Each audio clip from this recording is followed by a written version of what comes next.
2024ರಲ್ಲಿ team India ನಾಯಕ Rohit Sharma 26 test innings ಆಡಿದ್ದಾರೆ. ಈ ವೇಳೆ ಕಲೆ ಹಾಕಿರೋದು 619 ರನ್ ಮಾತ್ರ.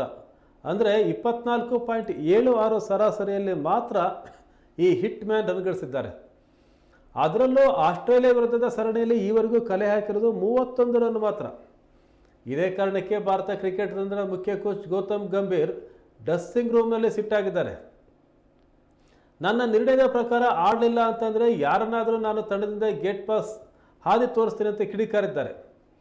ಸಿಡ್ನಿ ಟೆಸ್ಟ್ ಪಂದ್ಯಕ್ಕೂ ಮುನ್ನ ಸುದ್ದಿಗೋಷ್ಠಿಯಲ್ಲಿ ಕಾಣಿಸ್ಕೊಂಡಿದ್ದ ಗಂಭೀರ್ಗೆ ನಾಳಿನ ಪಂದ್ಯದಲ್ಲಿ ರೋಹಿತ್ ಶರ್ಮಾ ಭಾರತ ತಂಡದ ಭಾಗವಾಗಿದ್ದಾರೆ ಎಂಬ ಪ್ರಶ್ನೆ ಕೇಳಲಾಗಿತ್ತು.